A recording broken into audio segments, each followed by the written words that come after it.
Hi everybody, welcome back to my channel. My name is Caroline. I'm a physics lecturer at a UK university.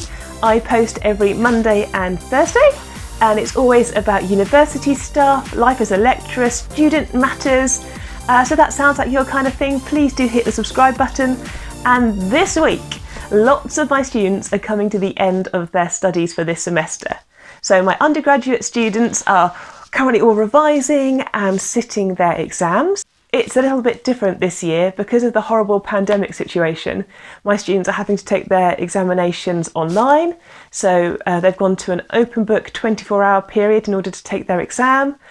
Some of them have got extended pieces of coursework, so it's not the usual end of a semester, but in a few weeks' time all their exams will be completed, and for my final year undergraduate students that's the end of their degree course, and they'll be off to further their studies or maybe to enter the world of employment. And of course for my year 1, year 2 and year 3 undergraduate students, they might be coming back for another year of study.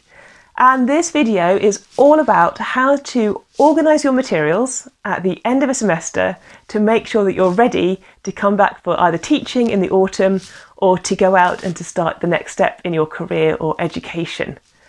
Okay, so first things first, it can be really tempting after you've had loads of exams to want to chuck your lecture notes into a corner in the room, make a big pile, maybe hide them underneath something and just not think about looking at them or studying for the next few weeks.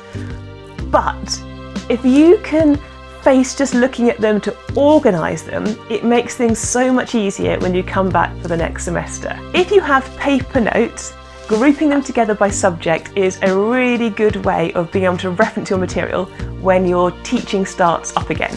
So I tended to put them by module into a ring binder, and actually as I went through my university years, I actually started to group them together into themes. So I'd have one ring binder for all my mechanics, and that could be my year 1 mechanics, year 2 mechanics, year 3 mechanics. I'd have another ring binder and that was everything to do with the solar system and the universe. I'd have another one for atoms and quanta and another one for nuclear physics.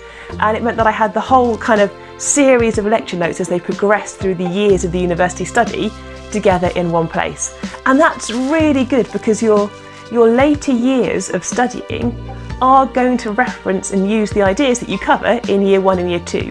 And being able to find them really quickly saves so much time when you're trying to revise a topic or to look something up or find something in your notes that you know you studied in a previous year but you just can't find. So that's my first tip, to organise your notes into some kind of system, however you want to do it. And then if you've made revision notes, I tended to organise them separately. So I'd keep my revision notes as like a separate folder somewhere or a little separate box of my books that I've been writing in, because I knew they were like the condensed version of my lecture notes. So I had one set of folders which were my main lecture notes, and then a kind of a smaller little folder that had all my revision notes in it. And if you've got electronic notes, now's the time to make an electronic folder structure if you haven't already done so. So organise your files, group them together into electronic folders, and make a backup copy. Keep a spare copy of all your electronic files and notes. It may be that the university posts them online for you, but that resource might not be accessible to you the following year. So you need to make sure that you have the notes available that you're looking to keep and that they're in some kind of electronic ordering system that you can then find. So first things first, get all your notes organised. Second thing, and this might be a bit tricky this year, is you need to make sure you've not got any books, any textbooks from the library that need to be returned. And in any other year, you would just go to the library and hand in your books. And of course, this year is unfortunately not like other years. We have this horrible pandemic going around the world, and it might mean you just physically can't go to your library, you might not be allowed to travel, you may not be allowed onto your university campus, and you may have textbooks at home and you just can't get them back to the library. And in that case, it's worthwhile just popping onto your university library web pages and just seeing if they put a notice up explaining what's happened. I suspect in many cases they've given you an extension to having those books for a longer period of time. But once you've found out what your extension is, what you need to do, keep your library books together somewhere safe. Don't just chuck them under your bed or throw them into a corner of your room, because come maybe September, October, when hopefully people can go back onto the campus situation, back onto the university sites, you're going to need to hand those textbooks in. So make sure you have them somewhere to hand so you don't just lose them across the summer holiday. Okay, so your notes are organised, your textbooks from the library are organised. The next thing to organise is your contacts list. And it may seem obvious that you've got all the contacts you need in your phone or your email, but actually it's quite nice to go through those contacts at the end of a semester and just maybe to categorise them a bit. So you're going to have your kind of academic contacts, the members of staff, the academic tutors, their email correspondence to you, their email addresses. You probably want to have some kind of filing system in your emails for that correspondence from the academic members of staff. And then you're going to have your friends. And so you'll have friends maybe in different, groupings. You might have your sports mates that you had particular sports teams with. Maybe there's a particular club or society you belong to. So you might want to think about having some kind of email folder structure that lets you group all your sports emails together, all the ones maybe about your housing together. And then you've got all the admin correspondence. So all your finance correspondence, anything to do with your visas, any housing, any insurance, and again, making a folder for all that boring but essential correspondence can be quite useful. And that means you'll have a really nice ordered email inbox. And if you're a returning student, it's nice then to be able to come back to start your next academic year, knowing that all your notes are ordered, all your books are organised, and all of your emails are sorted out into nice grouped folders. A nice thing to do at the end of semester, so once you've filed all of your kind of course notes, kind of business correspondence, and I would do that bit first because it's probably the bit you might not enjoy as much, the next thing to do is to kind of file all your mementos, memories, keepsakes, so any tickets that you had for nights out, and any photographs, any, posters, things that have sentimental value or things that remind you of the year, especially this year because it's been such a tricky, challenging year and people had to leave their kind of campus and university at very short notice. So compile a box maybe of all your favourite memories of that semester. If you've got loads of photographs, now can be a really good time to make a digital photo book. So there's loads of websites that do it where you upload your photos and you can organise them in a nice kind of layout and then actually get a printed book sent to your house. And that's just a lovely way to remember the good memories from the semester and all the fun times that you had whilst you were studying for that year. So that's a nice thing to do. After you've done all the filing of all the course materials, actually looking through the things that made you smile and give you happy memories from the university, that's a really nice thing to do. If you're feeling super keen, and I'm not sure I ever was keen enough to do this, but it's a good thing to do if you're feeling really keen.